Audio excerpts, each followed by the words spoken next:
todos y todas ustedes. Bienvenidos y bienvenidas a este nueva edición del programa de los criterios del Poder Judicial de la revista Tiempo de Derechos de la Fundación Aguirre Azuela Chávez Jauregui Pro Derechos Humanos. En esta ocasión estamos de manteles largos, estamos recibiendo al señor magistrado Leonel Medina Rubio, quien nos va a exponer un tema de gran relevancia, como es el relacionado con el interés superior del niño y la adopción.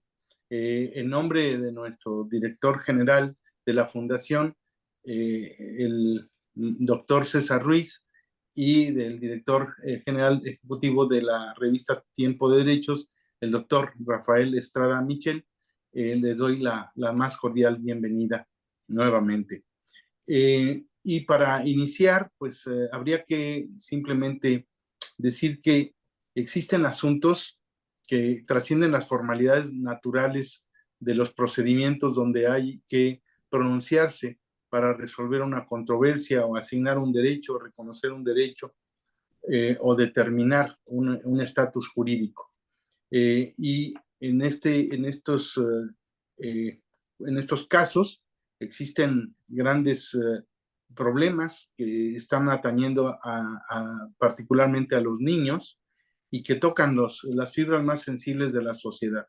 Los niños son sujeto de derechos y objeto de protección por parte de la sociedad, de las leyes y desde luego de la jurisdicción y en este caso en materia federal, el juicio de amparo.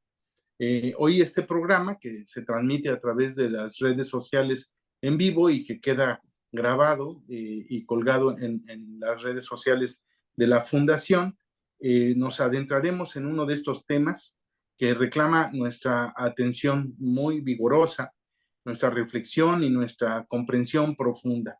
Un tema relacionado con la adopción de los niños y niñas, el juicio de amparo, y todo esto analizado a la luz del interés superior de los niños, niñas y adolescentes.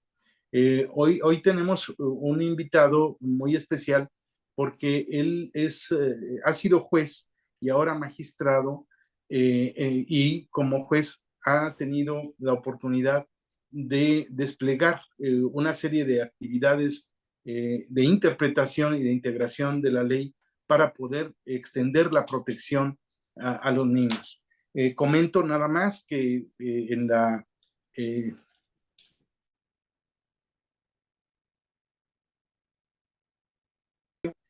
para ir difundiendo los criterios del Poder Judicial de la Federación. En la revista de septiembre se analizó justamente otra sentencia del señor entonces juez, hoy magistrado Medina Rubio, en donde se analiza una sentencia que tiene que ver con temas laborales, de seguridad social, de la salud, donde una madre viuda fue despedida de su trabajo después de 15 años y dejó de cotizar, y eso generó que a su niño ya no le pudieran brindar la atención médica, pese a que tiene un padecimiento muy grave, que es el síndrome de Eisenmenger, que es una enfermedad letal del corazón. Y afortunadamente el señor juez, hoy magistrado, dictó una resolución protectora. Y bueno, en la revista de septiembre, ustedes lo pueden allí leer, que además tiene un párrafo que me gustaría leer de nuestro señor director general ejecutivo, el doctor César Ruiz, que dice en esta presentación de este espacio de reflexión en la revista Tiempo de Derechos: el Poder Judicial no proclama arengas en favor del pueblo, sino que defiende silenciosamente a cada una de las personas que acuden en búsqueda de justicia. Su función indispensable en una sana división de poderes puede resultar incómoda para quienes actúan en los límites de su actividad y son proclives a sus excesos. Solo a ellos les conviene un poder judicial federal débil y sometido. Cuando suceden esos ataques, nos corresponde a los ciudadanos defender la autonomía e independencia de ese poder. Se cierra la cita, lo pueden leer en esta edición de septiembre. Y para octubre, en esta revista de octubre, tenemos ya también otra columna del doctor César Alejandro Ruiz, que dice: si el Estado presta una atención médica deficiente, debe pagar. Aquí vemos cómo hay una difusión de nuestras sentencias que están de alguna manera incidiendo en la protección de los derechos de las personas. Pues en este episodio, hoy le damos la bienvenida nuevamente, les decía, al magistrado Leonel Medina Rubio. Él es licenciado en Derecho por la Universidad Mesoamericana de San Luis Potosí. Es maestro en amparo tanto por el Instituto de la Judicatura Federal, hoy Escuela Federal de Formación Judicial, y el Instituto Universitario de Alta Formación. Ha sido juez de distrito en Oaxaca, en Zapopan, y actualmente magistrado integrante del séptimo Tribunal Colegiado en Materia Administrativa del Tercer Circuito, con residencia en Zapopan, Jalisco. Ha realizado muchos cursos, ha sido profesor en diversas oportunidades y ha obtenido también cursos destacados, de los cuales pues se da cuenta en su reseña curricular, que es bastante amplia. Y bueno, el tema que hoy nos concita es justamente el tema de la adopción, es decir, todos los trámites de adopción. ¿Cuál es la finalidad de la adopción? La finalidad es en favor de los adoptantes, de los adoptados, bajo qué requisitos. También el tema de las reglas del juicio de amparo. El juicio de amparo sabemos que es un juicio muy técnico y tiene la finalidad de proteger derechos, pero también estas reglas pueden ser modificadas cuando tenemos una circunstancia en la cual podríamos proteger a las personas bajo ciertas condiciones, y en este caso el interés superior de los niños y niñas es el que nos daría la pauta, y desde luego a través de la suplencia de la queja. En esta sentencia que hoy nos van a comentar, el magistrado Medina Rubio nos va a hablar de una sentencia paradigmática donde estudia los aspectos normativos, constitucionales y legislativos, la jurisprudencia de la Suprema Corte de Justicia de la Nación, tratándose de la adopción y tratándose del interés superior del niño y de la niña, así como de la Corte Interamericana de Derechos Humanos, particularmente el caso Fomerón e Hija contra Argentina, y algunos precedentes de la Corte Constitucional de la República de Colombia. Pues yo no quiero abundar más. Yo le pediría a nuestro invitado que nos hiciera favor de relatarnos cuáles eran los hechos, los antecedentes de este caso, y qué lo movió para resolver de la manera en que lo hizo. Y sobre todo destacar la forma en que se protegió a este niño. Adelante y bienvenido nuevamente, magistrado Leonel. Muchas gracias, magistrado Luis Vega. En principio agradezco la invitación que tuvieron a bien hacerme, y también agradecerle al doctor Rafael Estrada Michel y al doctor César Ruiz por su invitación, derivado de la fundación a la que ustedes presiden. Reitero mi agradecimiento a este espacio, y en el que se pretende dar a conocer ciertas decisiones de gran trascendencia. Y a ese inicio este comentario porque cuando me tocó analizar este caso, vi que era un asunto verdaderamente complejo, eh, verdaderamente extraordinario, y que se requería de emitir una decisión judicial en el que se ponderara si el principio del interés superior del menor puede o no cambiar las reglas del juicio de amparo. Sí, esa fue la introducción que yo le di a mi sentencia, porque era un punto trascendental para la decisión, dado que el menor involucrado no era quejoso. Para ello voy a, en principio, relatar algunos antecedentes de cómo surgió la problemática en este asunto. Una joven de 20 años, embarazada, trabajaba en un consultorio médico y estas personas, estos doctor consultorio médico tenía en común otra señora que tenía el deseo de adoptar. La joven tenía el deseo de no, de entregar a su hijo o darlo en adopción porque decía que no contaba con los recursos económicos y por no contar con la presencia paterna del menor, lo que la orillaba a ella a realizar o entregar en adopción al menor. Esta persona, la pareja, se acercaron, tuvieron comunicación para efectos de llegar a este trámite de la adopción y se entendieron de esta persona incluso desde previo al nacimiento. Estuvieron acudiendo a las citas médicas o a las revisiones médicas hasta el día del parto, eh, que sucedió en septiembre del 2015. El mismo día del nacimiento del menor que fue dada de alta la joven, entregó a este bebé a estas personas, a las personas que pretendían adoptarlo. Eh, entonces, desde que nació el niño hasta que se resolvió la sentencia, permanecía al lado de esta pareja. 28 días después en que esta persona reciben al menor, inician el trámite administrativo de adopción.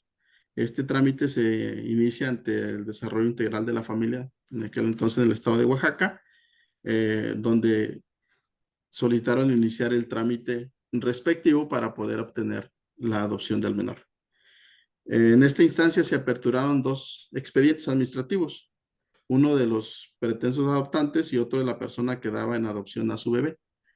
En cuanto a la persona que daba en adopción a su bebé, pues se le hicieron estudios para ver si era una persona capaz, una persona que supiera lo que estaba haciendo en relación con entregar a su bebé, ¿va? Si estaba en condiciones o en facultades de tomar esa decisión. En ese expediente se determinó que esta persona tenía facultades plenas, consciente y que podía tomar decisiones en relación con lo que había realizado. En cuanto al trámite de las personas de pretendientes adoptantes, en lo que se pretendía o lo que se sigue en ese procedimiento administrativo es, primero, obtener el consentimiento de la madre y segundo, adquirir el certificado de idoneidad emitido por el DIF. O sea, una vez que hay una valoración psicológica, médica, física, estudios en el hogar, económicos, de todos los índoles, se determina si estas personas son idóneas o no para adoptar al menor. Es una serie de requisitos administrativos que deben realizarse previo a la adopción judicial que con posterioridad debe tramitarse. Eh,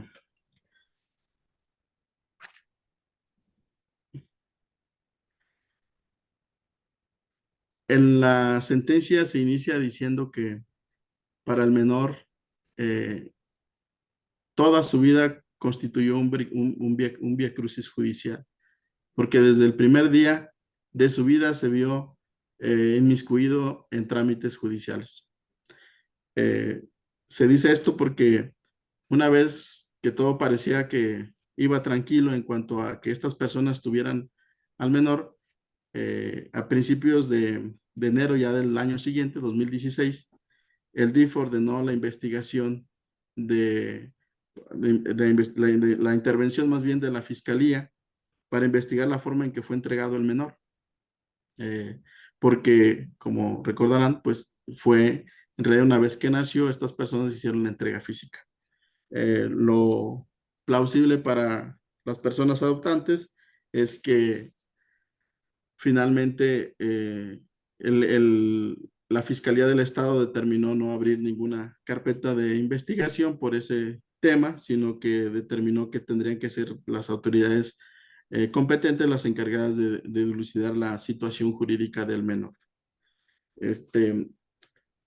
Con en ese mismo en 2 de enero del 2016, ahí se les requirió la entrega del menor a estas personas y para ser entregado a la Procuraduría para la Defensa del Menor y resguardarlo en una casa hogar. Esa fue la primera petición que se le hizo a estas personas, la cual eh, fue reiterada en el 25 de febrero de 2016, dado que estas personas se negaban a la entrega del menor porque decían que pues iba a ser una mayor afectación para este bebé que se entregara para ser ingresado a una casa hogar y que con ellos estaba mejor. Esto provocó que estas personas, derivado de la insistencia del DIF de que se entregara al menor, que promovieran el juicio de amparo. De los actos reclamados que se destacan en la sentencia de amparo, fueron el acuerdo de 25 de febrero de 2016, donde se reiteraba la negativa de otorgar custodia provisional y del menor, porque ese acuerdo más bien esa petición ya había sido negada el 2 de febrero del 2016. El otro acto era la orden de entrega del menor y finalmente la orden de formular la denuncia penal en contra de los aquí quejosos y su cumplimiento. Aquí es donde empieza ya lo que es el trámite del juicio de amparo y empezamos a verificar si es factible o no la procedencia del juicio de amparo o si, si el principio del interés superior del menor nos puede llevar a, a sin desconocer las reglas de procedencia del juicio de amparo, realizar una protección al menor. ¿Por qué digo esto? Porque el, el juicio de amparo solamente estaba en tiempo respecto del acuerdo de 25 de febrero del 2016, en el que por segunda ocasión se les había negado la custodia provisional a la pareja. Entonces, solo estaba en tiempo respecto de ese acuerdo. Sin embargo, esa decisión ya había sido consentida por la pareja, dado que la primera negativa había sido el 2 de febrero. Entonces, una conclusión apresurada implicaba pues un sobreseimiento del juicio por consentimiento del primero de los acuerdos, ¿sí? Y ellos ya nomás podían cuestionar, pues hay un tema accesorio que tenía que ver con unas copias certificadas, pero ya no la negativa de otorgar la custodia provisional del menor. Entonces, ahí yo me enfrenté al decir, bueno, una solución apunta a un sobreseimiento, pero ¿qué va a pasar con el menor? ¿Qué va a pasar con ese niño que la consecuencia del sobreseimiento implicaba que quedará firme esa negativa de custodia provisional a favor de los padres y que se ejecutara esa orden y se remitiera ese niño a la casa hogar? Esto derivado de las reglas o la técnico, como comentaba al inicio el magistrado Luis Vega, del juicio de amparo. Hay reglas, hay causas de improcedencia que no podemos soslayar. La suplencia, ya la Corte lo ha dicho, la suplencia de la queja no lleva a soslayar o a hacer procedentes juicios de amparo que no lo son. Entonces, aquí dice, yo decía, ¿cómo salvaguardo esas reglas de procedencia del juicio de amparo en aras de proteger el interés superior del menor? ¿Sí? Dice la Corte que el interés superior del menor tenemos la obligación, todas las autoridades, entre ellos los tribunales judiciales, a proteger en más amplio sentido a los menores, ¿sí? Proteger sus derechos en toda su amplitud. Entonces, en a fin de cumplir con ese principio rector establecido en el cuarto constitucional y el 3 de la Convención de los Derechos del Niño, me apoyé en dos precedentes de la Corte donde ya había establecido o cómo era factible, sin transgredir estas reglas de procedencia, convertir en quejoso a una persona que no lo es. ¿Por qué? Porque quien venían al amparo de los requerimientos eran estas personas. Y estas personas, pues al querer ser adoptantes, pues no tenían la representación del menor, ¿sí? Pero la única posibilidad de dilucidar en el fondo sobre si era factible o no, o si era correcto o no, que se regresara el menor, más bien reintegrar al menor a una casa hogar, era precisamente brincando esas reglas de procedencia, pero sin transgredir lo que dice la ley y la jurisprudencia. Fue allí donde en la propia sentencia se convierte al menor en quejoso, y una vez convertido en quejoso, entramos al análisis del caso en concreto.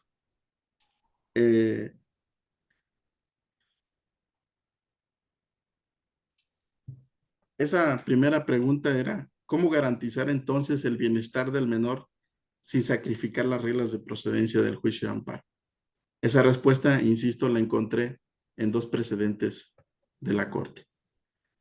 Y resulta de manera particularmente importante esta precisión y este salto que se pudo dar en la tramitación del juicio de amparo, porque efectivamente el menor no era quejoso, o bueno, el niño no era quejoso.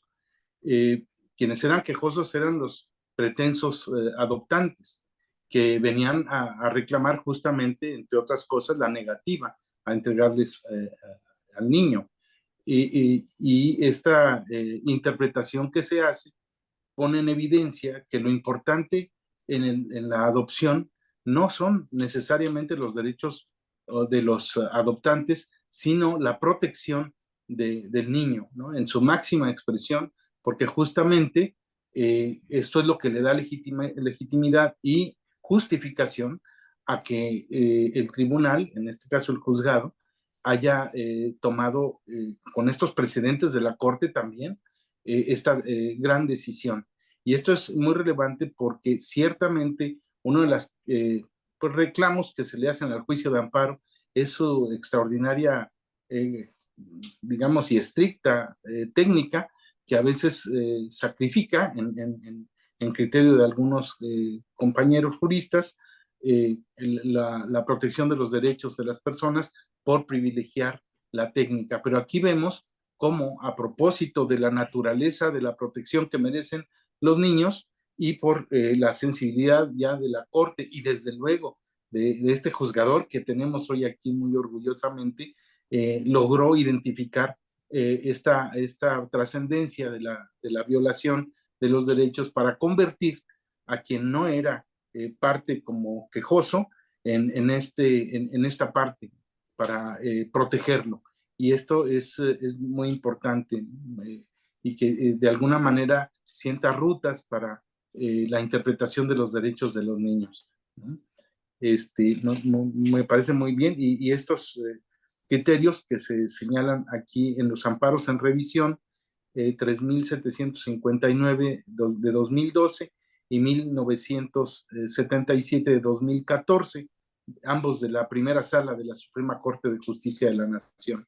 Ahí es de donde se abreva por parte del juez en esta sentencia la posibilidad de modificar la procedencia del juicio de amparo y particularmente la legitimación, ¿no? Convertir en parte a quien no lo es, porque bastaba con que quizá, claro, en una fórmula tradicional, simplemente nombrarle a un representante especial al niño para que estuviera pendiente de sus derechos, pero de manera secundaria o accesoria, no como la parte fundamental, pero aquí en convertirlo en quejoso, esto es lo relevante, pues lo convierte también en el centro de la atención y del análisis y de la protección del juicio de amparo, ¿no? Eso me parece muy bien.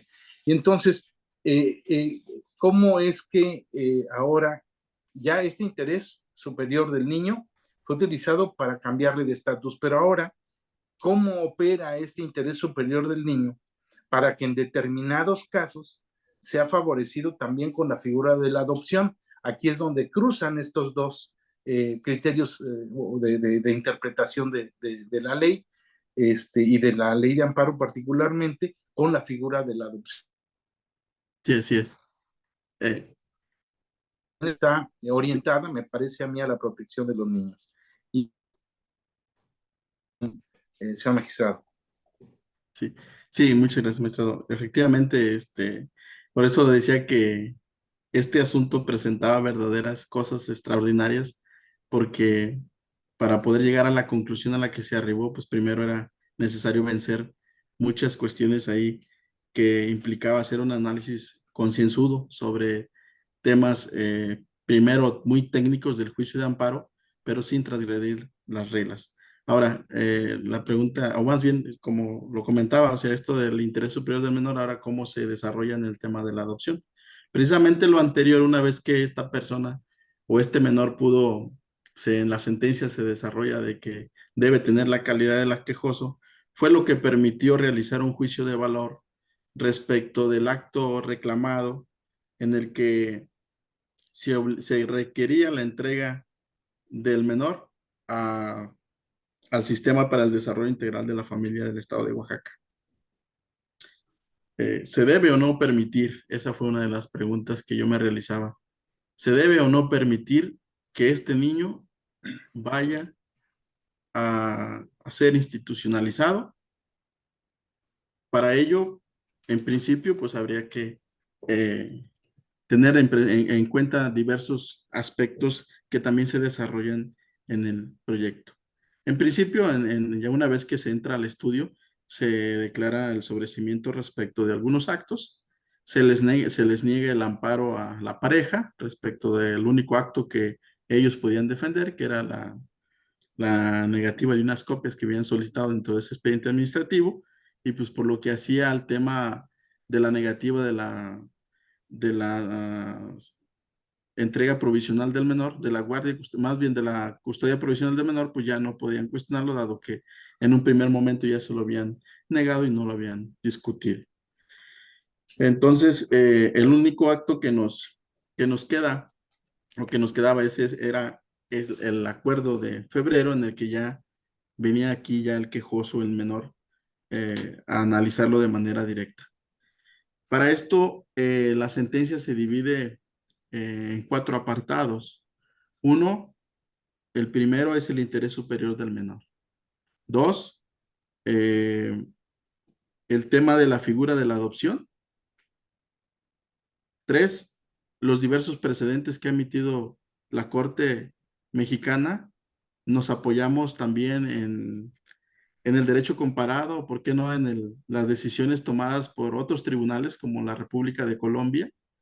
Incluso por ahí se hace referencia a unas de España al final de la sentencia, porque era necesario, aun cuando existen precedentes, siempre existen casos extraordinarios que tienen sus peculiaridades que a veces no nos permite resolver conforme al presente, pero que sí son muy ilustrativos para llegar a una solución. Y una vez que se establecen esos distintos precedentes establecidos por la Suprema Corte, eh, el otro apartado es la decisión del caso o la solución del caso. ¿Va?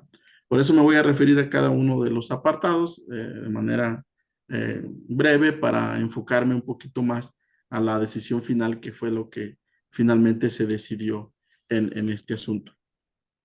El interés superior del menor. Quedó establecido en la sentencia que el interés superior del menor implica para las autoridades que todos debemos asegurar que en todos los asuntos, decisiones y políticas públicas del gobierno, en que se involucren y se aseguren todos los derechos de los niños y niñas y adolescentes, que estos tengan el disfrute y goce de todos sus derechos humanos, especialmente de aquellos que permitan su optimismo desarrollo, su óptimo desarrollo. Esto es, los que aseguran la satisfacción de sus necesidades básicas como alimentos, vivienda, salud física y emocional, y el vivir en familia o en lazos afectivos, la educación y el sano esparcimiento.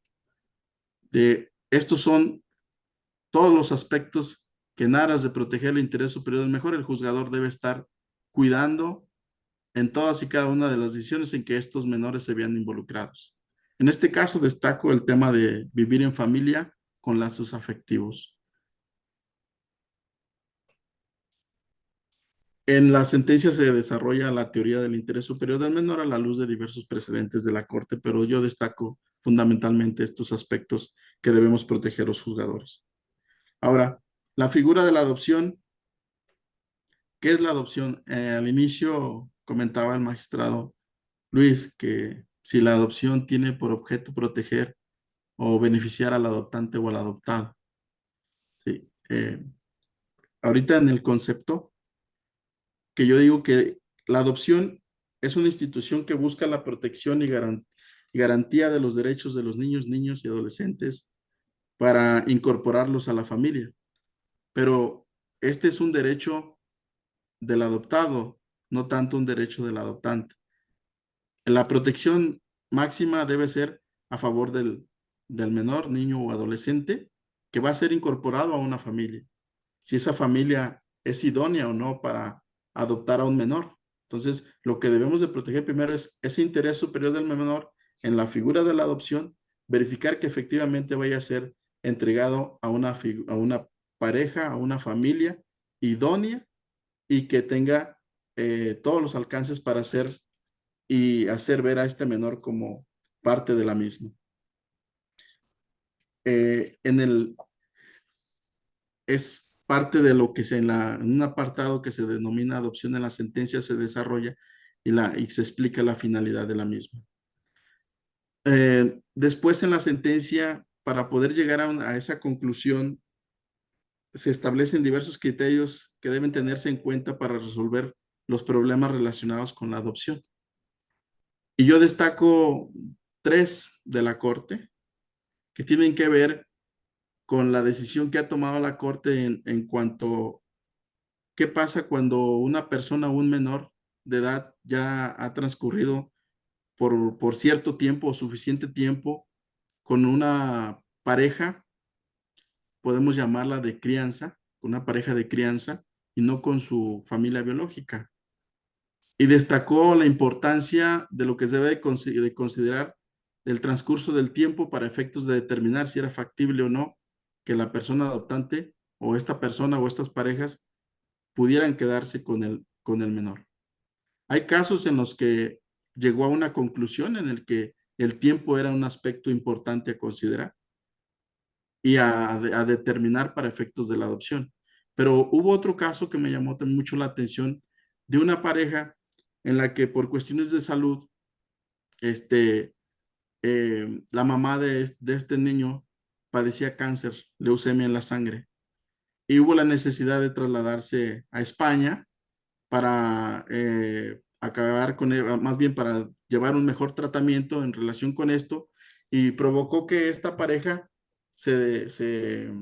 podríamos decir, se desatendiera por largo tiempo en relación con un hijo que tenían y que había quedado al cuidado de los padres, de los abuelos maternos, ¿sí? Pasa el tiempo, el tratamiento de esta persona y muere la señora después de un tiempo y al día siguiente los padres maternos promueven la pérdida de la patria potestad del menor, porque diciendo que ni la mamá ni el papá se hicieron cargo de sus obligaciones en relación con el niño. En ese caso la corte dijo, no importa el transcurso del tiempo. Justificó y dijo que no obstante que en otros precedentes había determinado que el transcurso del tiempo era un aspecto muy importante a considerar por los lazos afectivos que genera entre un niño y las personas que están ahí o la familia de crianza, era importante considerar atendiendo pues, a todas las particularidades del caso. Sin embargo, en este caso en particular, la persona, el papá, pues no había perdido la patria potestad de sus hijos, sino que había obedecido una situación tan peculiar como la que comento del tratamiento clínico por el tema del cáncer de la mamá, que en ese caso dijo, no, el papá no pierde la guardia y custodia del menor. Y también ponderó el término del tiempo, dijo que no era un aspecto a considerar, sin embargo estableció ahí medidas para que el niño pudiese convivir también con los abuelos paternos y que no fuera de forma abrupta la entrega a lo mejor el regreso de este niño con el papá. Entonces, hay varios aspectos que en la Corte Mexicana también ha establecido para efectos de determinar cuándo es factible la adopción, privilegiando el interés superior del menor y ponderando todos estos temas sobre el tiempo, pero también en este caso de los abuelos paternos que querían al último quedarse con la guardia y custodia del niño, ¿no? Esos fueron aspectos que también se destacaron en la sentencia y de ahí el caso que comentaba también el magistrado Fornerón contra Argentina, hija. Ahí lo trascendente que yo destaqué es que en toda decisión estatal, social o familiar que involucre alguna limitación al ejercicio de cualquier derecho de un niño, niña o adolescente, debe tomar en cuenta el interés superior del niño y ajustarse rigurosamente a las disposiciones que rigen esta materia. Cuidados especiales. ¿Sí? Eh, Después se destacan varias sentencias de la Corte colombiana donde se ilustra en diferentes casos cómo es que eh, familias de crianza han tenido por cierto tiempo, 2 años, 5 años, hasta en una creo que se hace referencia a un mes, en cuidados a niños abandonados, e incluso en una de ellas un menor fue abandonado en un parque y lo recogió una familia. En otra fue entregado directamente a la familia, pero después los padres quieren recuperar ese menor. Y ahí la Corte desarrolla, en principio también la Corte colombiana desarrolla el tema del tiempo o el plazo que ha transcurrido entre esos lazos que ha generado y que se han generado entre el niño y la familia de crianza y la importancia de eh, cuidar el daño físico, psicológico, emocional que se le puede generar al niño con una entrega a, o regresar con la madre biológica, los padres biológicos o ser institucionalizado. ¿Sí? En un inicio se pensó en este asunto también si era factible o no regresarlo con la madre biológica. ¿Sí? Pero ese fue un aspecto que de inicio pues luego se descartó, ¿no? Porque ella misma fue quien desde su nacimiento lo entregó, entonces no era un aspecto a considerar. Para destacar ese aspecto, en la sentencia se establece un párrafo que, ¿por qué no es factible entregársela a la mamá biológica? Derivado de una sentencia también de la Corte colombiana que se trajo a colación, pero que me gustaría leer ese párrafito en específico, que dice, ¿cómo decirle que regrese al lado de su madre o que la quiera o que desea verla cuando es ella misma quien no le ha ofrecido ni brindado el amor, el cuidado y la protección que para su formación y desarrollo requiere? Todo niño y aún el adulto necesita recibir manifestaciones y expresiones de amor y solidaridad para sentirse que es querida o que alguien se preocupe por él o por ella. En especial, el niño desde el momento mismo de su nacimiento requiere de manifestaciones de amor y cariño, un regalo, un detalle o algo que le permita sentirse amado. Pero si sus padres, que son los primeros llamados a brindarle a ese niño esas expresiones de afecto, no lo hacen, se irán formando en él a una persona sin sentimientos, cuyo rechazo hacia sus padres y hacia la sociedad se hace notorio. Entonces quedó descartada completamente la idea de regresar ese niño al menor, a la madre biológica, y después analizar el caso en concreto ya en cuanto a si era correcto o no que el DIF ordenara la entrega inmediata del menor, no obstante que a la fecha en que yo dicté la sentencia ya habían transcurrido más de 2 años en que el menor estaba al lado de esta pareja. Eh, en aras de la protección del interés superior del menor, habría que determinar si las reglas establecidas en la legislación de Oaxaca, en el reglamento relativo a los procedimientos de adopción, eh, tendrían que prevalecer sobre los intereses del menor a, a ser regresado, más bien a ser institucionalizado. ¿Sí? Si nos hubiéramos ido a la literalidad de la ley, que establece que para los procedimientos de adopción, las partes tenían que primero completar los 2 expedientes administrativos que dije al inicio de mi exposición, pues podríamos llegar a la conclusión de que las reglas que se llevaron en ese procedimiento no fueron del todo correctas por parte de estas personas. Pero no todas esas irregularidades dentro de esos procedimientos pueden llegar a una conclusión apresurada para determinar que por esa razón el menor debía ser institucionalizado. El Estado debe de proteger al menor más allá de reglas o formalismos que pudiesen generar un daño mayor, una afectación mayor a este niño. La ley establece más bien claramente que para que dos personas que pretenden ser adoptantes, primero se requiere que el consentimiento de la madre y el certificado de idoneidad, ¿sí? Y estas personas al inicio del juicio, cuando se dictaron los acuerdos reclamados, no los tenían. Entonces ellos tenían que entrar a ese procedimiento, aparecer en una lista y después ubicarse en esa lista de espera, para ser adoptantes, y no necesariamente a este niño. Podía ser a otro, ¿sí? Ahora, pero finalmente, para cuando yo resuelvo el asunto, ya tenía en el expediente el certificado emitido por el DIF, donde avalaba que estas personas eran idóneas para adoptar, ¿verdad? Eh, Fue ahí que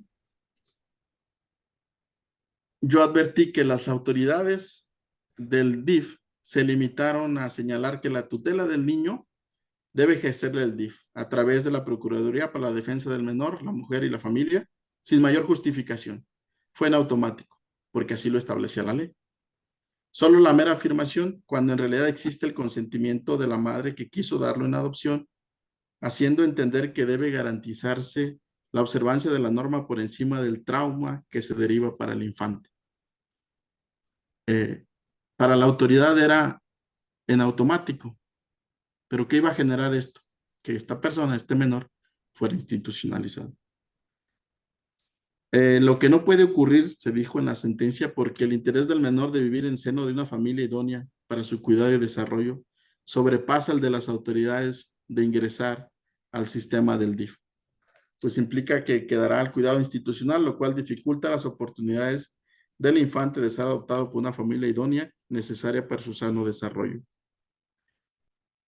La única forma de lograr la separación de esta persona o de este menor era que existieran poderosas razones, y esas poderosas razones para despojar a esta pareja del menor e institucionalizarlo solo podrían obedecer a casos en los que se comprometa su integridad y desarrollo armónico e integral, lo cual no sucedía en el caso porque el menor ya tenía más de 2 años viviendo con esta pareja, y ellos desempeñaban el rol de padre y madre de esta persona. Y lo digo de esta manera porque también derivado de la suspensión que jugó una parte muy importante en la decisión del caso, una de las cuestiones que se estableció en la suspensión era que esta pareja, o sea, podía seguir manteniendo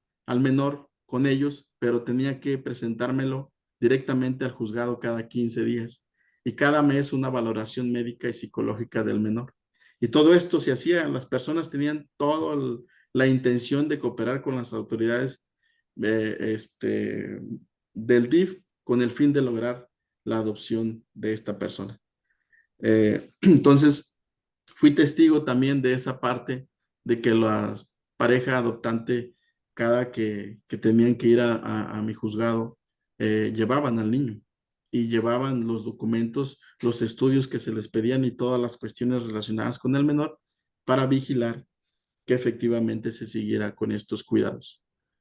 Así fue que al final se dijo que no podía prevalecer la decisión de la autoridad sobre el interés superior del menor, dado que estas parejas de crianza que ya generan un lazo afectivo, un deber de cuidado, un amor, un lazos de cariño con estas personas, no podría el menor quitarlo de esa pareja. El Estado no puede intervenir para efectos de afectar a un menor que está bien al lado de una pareja, aunque no sea su madre o su padre biológico. Solo puede intervenir cuando advierta que hay una afectación de ese niño en el cuidado de aquella pareja, ¿sí? Además de que la norma del estado de Oaxaca establecía como una de las reglas que lo último que podía hacerse de un menor era institucionalizarlo, ¿sí?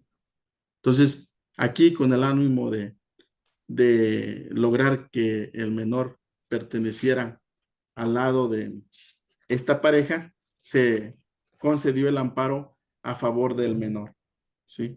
Para que una vez que se concluyeran los trámites y se determinara que estas personas son factibles para adoptar, se les entregara directamente el menor. Ya no seguir las reglas formales establecidas en el procedimiento, sino dadas las condiciones y el caso en particular que nos llevó a tomar esta decisión, era necesario, o más bien se determinó que fueran ellos las personas que adoptaran a este niño. Se estableció también en la sentencia que este caso es extraordinario, que este caso no era para el común de los asuntos en el que necesariamente siempre se tengan que transgredir las normas procedimentales administrativas que nos lleven a una conclusión así. No, eran las particularidades del caso los que nos llevaba a tomar esa decisión. Porque digo, no vaya a pensar o que no quería generar yo con esa decisión de que el día de mañana cualquier persona vaya y tome un niño o que por la entrega misma de un menor se provoque una situación irregular que puede también traer consecuencias fatales o letales para un infante. ¿Ah? Así que a grandes rasgos, esa fue la decisión que se adoptó y además se establecía también que ello no impedía al propio DIF seguir vigilando o estableciendo los cuidados a favor del menor mientras se decidía el trámite administrativo y después el jurisdiccional, ¿sí? También se estableció como obligación para la pareja, en los efectos del amparo, que debería permitir y seguir facilitando esa relación con las autoridades para verificar el cuidado de los menores, del menor. Entonces, se establecieron varios efectos precisamente cuidando, no solo darle la razón a ellos en todos los aspectos, sino que también siguieran participando y en la relación que había que tener con la institución del DIF y ellos como en su intención o finalidad de la adopción. En este caso nos quedamos hasta ahí porque es el trámite administrativo el que nos llevó a llevar a tomar esta decisión. Con posterioridad ya supe por propia voz de las partes que derivado de la decisión que se tomó el procedimiento judicial ante el juez familiar se llevó de manera muy rápida y pasaron como, después de con la sentencia, como 6, 7 meses que fue la persona precisamente a comentarme eso y al final agradecer esa parte de que se facilitó el que el niño tuviera una familia. Entonces, por eso es un asunto que a mí me dejó muy marcado porque eh, traté de proteger a un menor con el fin de garantizar sus derechos humanos a la luz del interés superior del menor, pero siempre cuidando también todas las reglas establecidas en la ley, en la jurisprudencia y en los múltiples precedentes que ha establecido la Corte, pero que al final del día no me solucionaban el caso. Tenía que emitir una decisión propia, independiente y autónoma para llegar a esa conclusión. ¿Sí? Muy satisfactoria esta función jurisdiccional, sin duda. Y es muy relevante el hecho de que se destaque que no fue un simple silogismo el que resolvió el asunto.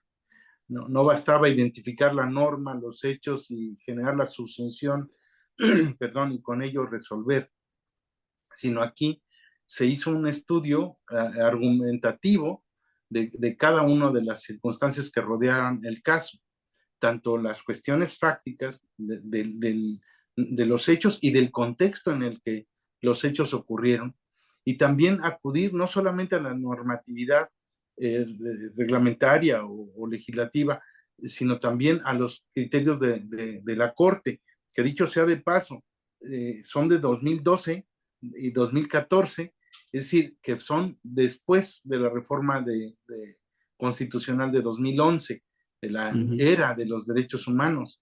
Entonces se ve con toda claridad este esfuerzo por parte de la Suprema Corte de Justicia de la Nación para ir avanzando en la protección de los derechos fundamentales y en este caso de los más vulnerables que son los niños y las niñas.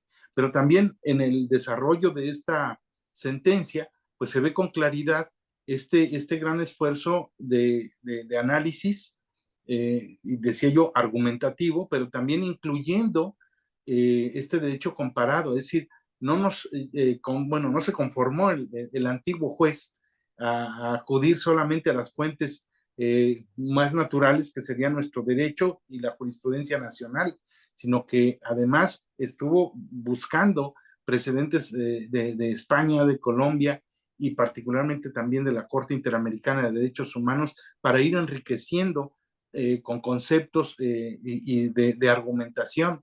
Y este párrafo que nos leyó de la resolución, de una de las resoluciones de Colombia, pues son estrujantes, ¿no? Porque tocan el tema particularmente lo relativo a la gran sensibilidad que un niño debe generar en todos nosotros. ¿Por qué? Porque se atiende, cuando se habla del interés superior del menor, también se habla de su integridad psicológica, emocional, física, intelectual, hablan de los afectos, ¿no?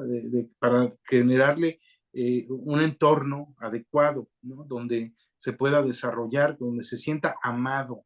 Y esta palabra es hermosa porque nos pone en contacto con la identidad propia del ser humano, el ser amado, que quizás es la semilla básica de toda dignidad.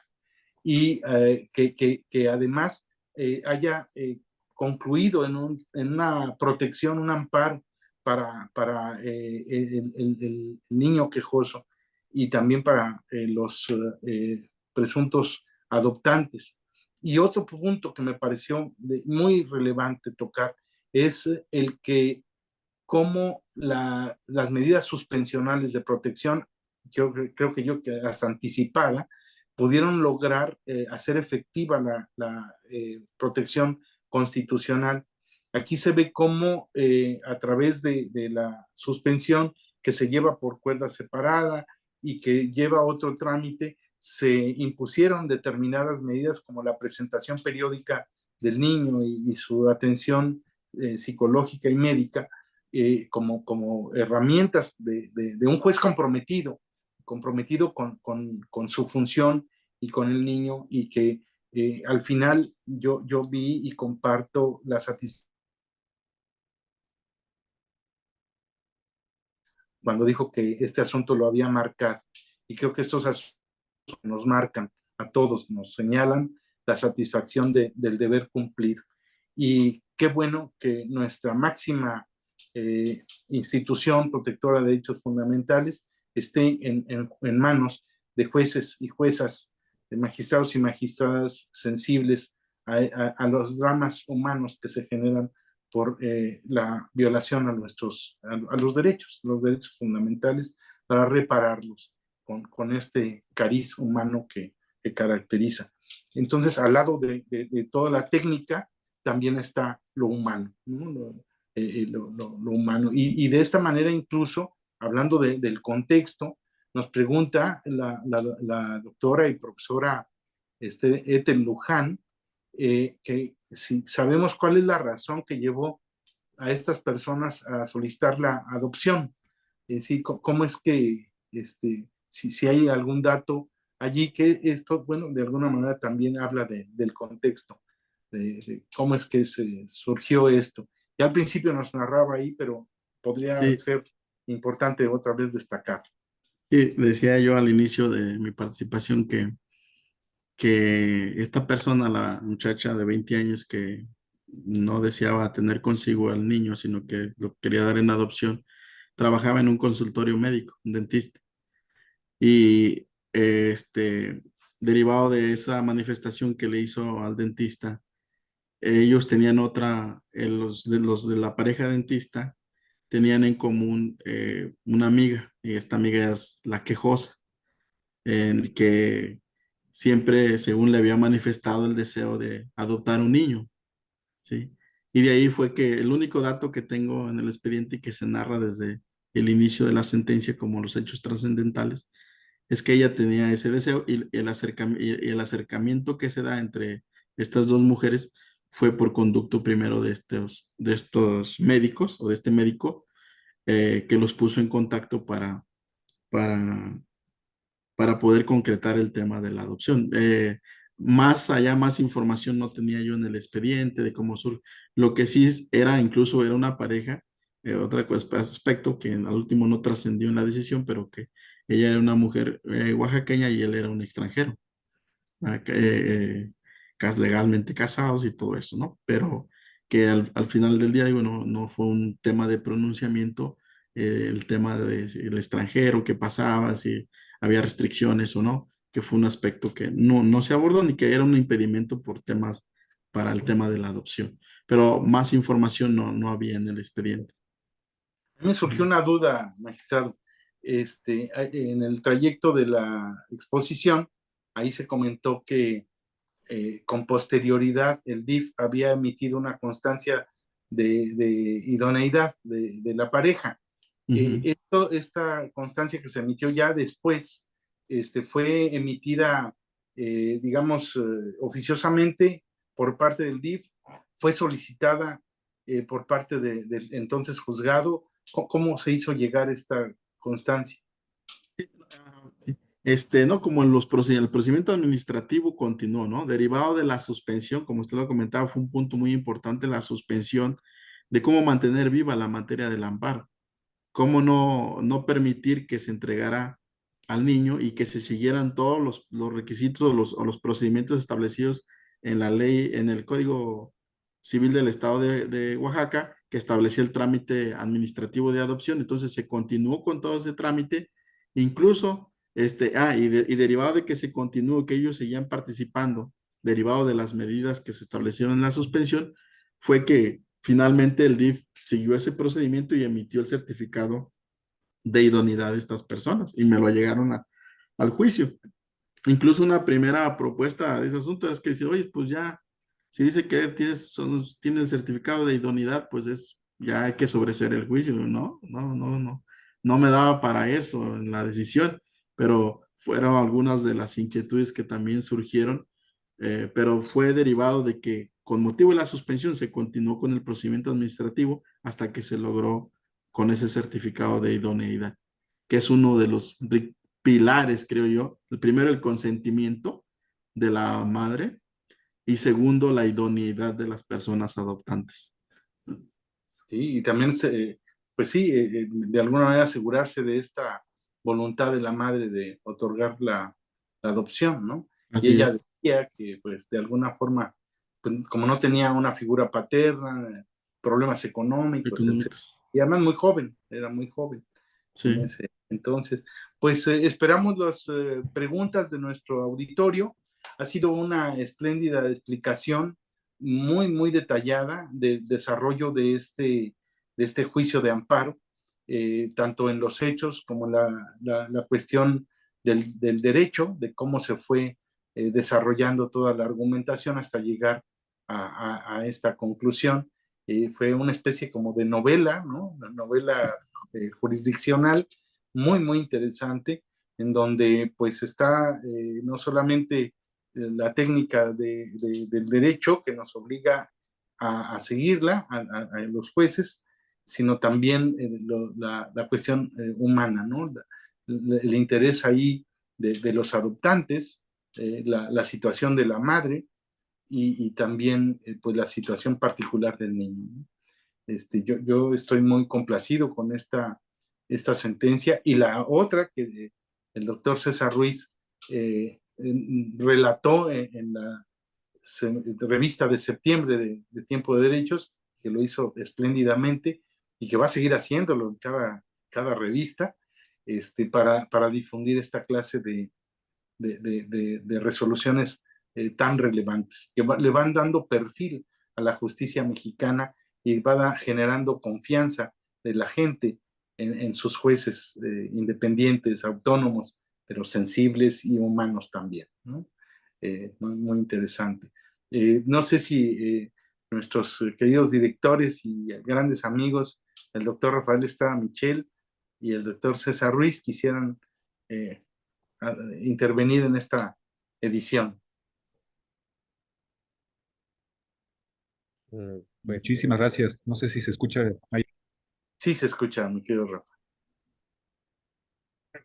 He tenido problemas con mi red y bueno, pero logré escuchar la parte primordial de la magnífica participación de su señoría Medina.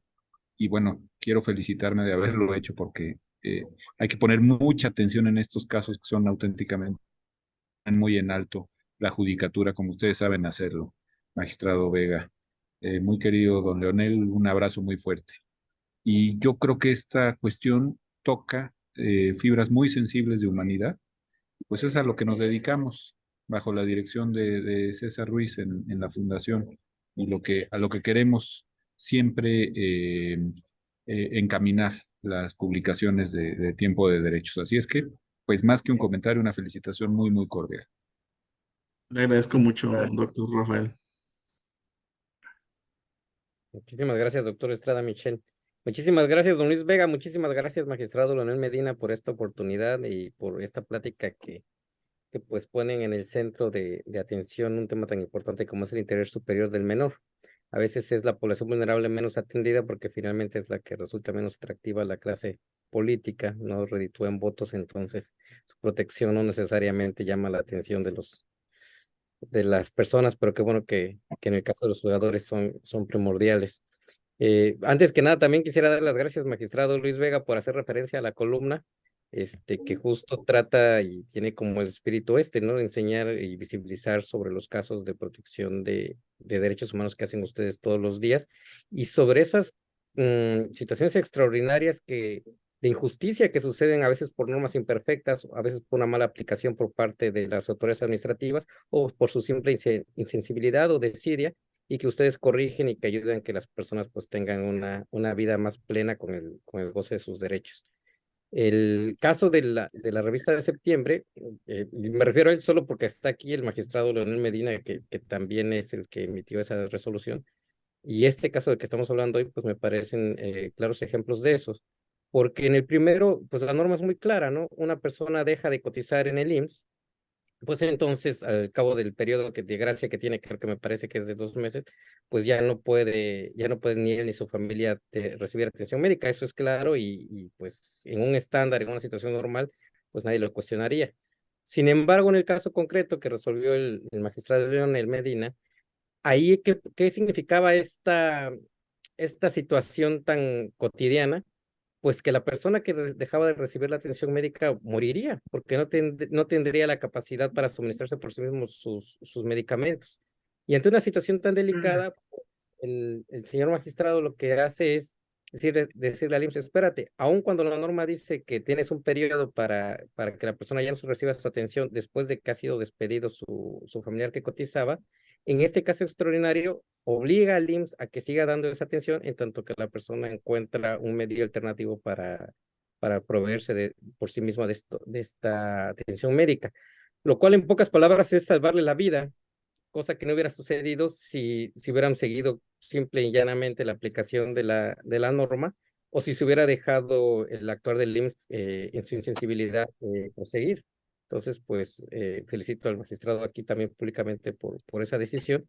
Y la de hoy es en el mismo sentido realmente también. De hecho, estamos hablando de un caso en el que, si nos ponemos, o sea, ahorita me llego a la parte del amparo, la parte que en este momento me gustaría destacar, que creo que coincide con el otro asunto también, es en el tema de la adopción. Las normas de adopción son muy claras, lo estaba mencionando el magistrado también, usted también, don Luis Vega, y decían, a ver, si en un caso de adopción, estas personas tienen que meterse al registro, tienen que seguir todo el procedimiento, tiene que hablarse de su idoneidad, y en algún momento podrá decirse si cumplen con todos los parámetros que pueden adoptar a alguien.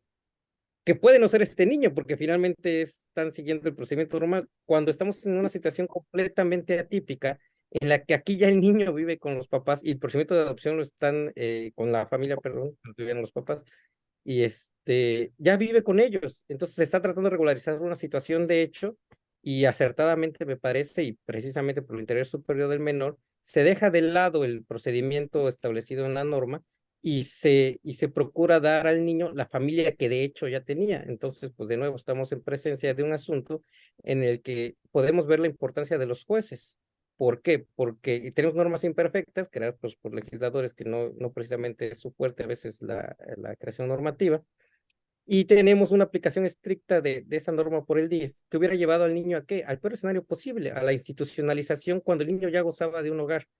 Es entonces cuando se aparece el Poder Judicial y pues tenemos el resultado que tenemos ahora, que el niño afortunadamente durante todo el procedimiento pudo seguir con su familia y que al día de hoy ya los puede llamar con todas las reglas de la ley, papás. Entonces, pues es otro asunto que pone en relieve la importancia de los jueces y que el público debe de conocer, porque debe conocer que los jueces no son las 11 personas que tienen en los micrófonos los lunes, los martes y los jueves, sino que los jueces son todos los juzgadores federales que a lo largo y ancho del país todos los días emiten resoluciones que protegen los derechos de todos nosotros los ciudadanos. En fin, y como pregunta nada más, magistrado, a mí me queda una duda, porque por lo que yo entiendo, precisamente bajo la tutela del interés superior del menor, se hicieron tres cosas. Se reconoce la calidad de quejoso al niño, se modifica el acto reclamado y se permite incluso que pareciera que era un acto ya consentido, pero en aras de proteger el interés superior del menor, pues no se tiene como tal y se permite su impugnación. A mí me gustaría saber, en su opinión, hasta dónde llegarían los límites de la protección del interés superior del menor. También podría permitirse la presentación de pruebas extemporáneas, podría permitirse algún otro tipo de laxatividad en la aplicación de las normas adjetivas. Bien, Gusto. Muchas gracias por la- Mientras, por favor, nuestra parte técnica, tenga su micrófono, por favor. Carlos, Nacho, Eugenio, Fernando, Alejandro. Más niños. Sí, están presentes, están viendo el caso. Por favor, magistrado. Muchas gracias, César, primero por el comentario que haces en relación con la diversa sentencia y que del tema de el derecho a la salud, que se tuteló en aquel asunto, también respecto de un niño con una enfermedad muy grave. Un lomo, Y en relación con esto, en la pregunta en cuanto a hasta dónde llega el interés superior del menor, en cuanto a tu pregunta, en cuanto de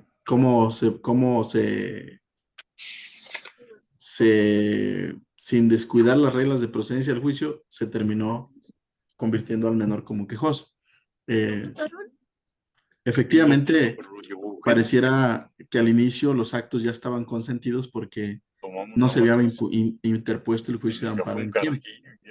Contra el primero de los acuerdos, que era de enero, y la demanda y el segundo acuerdo era de febrero, en el que se reiteraba la misma decisión de que la negativa a la custodia provisional del niño.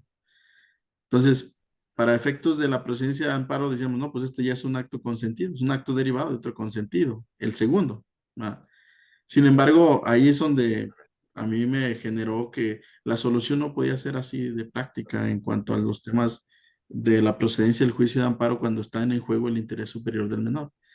Y como lo dije, el interés superior del menor no implica quebrantar las reglas, sino que al momento en que se tutela al menor, cual sea o quien sean las partes en el juicio de amparo, el juzgador tiene obligación de protegerlos, ¿sí? Aun cuando no sea quejoso, dice la Corte, sin importar la naturaleza de las partes ni el derecho que esté en juego. Si está inmiscuido un menor, debemos de tutelar en toda su amplitud. Entonces, dije, para mí, pues la ideal, una vez que encontré esos dos precedentes de la Corte, que dije, es factible convertirlos en quejoso. Sí. Y una vez que lo convertí en quejoso, pues entonces a él no le podía yo exigir el tiempo de la presentación de la demanda, no le podía yo exigir si era un acto derivado de acto consentido, sino que le tenía que entrar directo y ahí vencía el tema de la procedencia respecto de esos actos, ¿no? Precisamente porque él no era el quejoso, pero sí se veía severamente afectado con la decisión que había tomado el instituto de quererlo institucionalizar. Ahora, me comentas o me preguntas más bien sobre si el interés superior del menor pudiese llegar a permitir en el juicio de amparo la aceptación de pruebas que a lo mejor no son parte del acto reclamado o que no figuraron para efectos de analizar. El juez analiza el caso tal como aparece probado, dice, ante la autoridad responsable. Sin embargo, si hay casos excepcionales, incluso por ahí, si mal no recuerdo, en la sentencia, se establecen los distintos enfoques y alcances que le ha dado la Corte al tema del principio del interés superior del menor. Y una de ellas es precisamente en tema de pruebas, ¿sí? Que hay casos excepcionales en los que este principio permite al juzgador, en aras de tutelar todos estos derechos de los menores, en los que, como lo comentabas hace un momento, son las partes a veces más desprotegidas, tenemos que entrar a tutelar y a regular o a establecer incluso criterios en los que sí sea factible emitir opiniones respecto de pruebas allegadas, mejor con posterioridad, siempre y cuando tengan por objeto tutelar el interés y sin desnaturalizar la litis en el juicio de amparo. Y te digo, recuerdo que en parte de la sentencia hubo un apartado en el que se estableció que este principio también podría incluir en el tema de las pruebas. Ahorita la sentencia es bastante amplia como para ubicarla, pero sí, buena pregunta también en relación con estos temas de menores. Pues muchísimas gracias. La verdad es que en estos temas siempre son muy apasionantes y el tiempo se pasa volando. Sin embargo, pues hay que ponerle ya también un fin a esto. Agradezco mucho esta participación, contestar estas preguntas y poner de relieve nuevamente la forma en cómo se está resolviendo en los órganos jurisdiccionales y el amparo, hacerlo valer frente a violaciones de derechos fundamentales.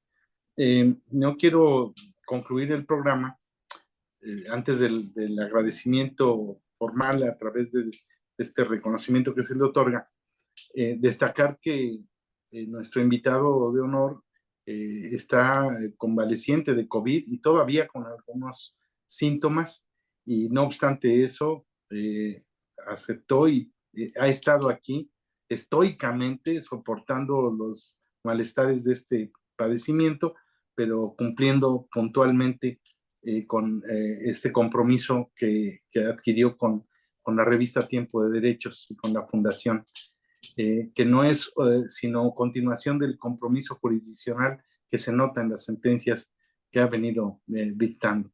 Muchísimas gracias y un reconocimiento también por eso, mi querido magistrado Medina. Sí, le agradezco mucho, magistrado Luis Vega, por su felicitación y pues sí, como comentaba por ahí, había problemas de salud, pero ya teníamos este compromiso y teníamos que salir adelante. Espero haber satisfecho el tema de nuestro tema y de ahí pues muchas gracias y agradecer nuevamente a los directores de esta fundación la invitación que me hicieron.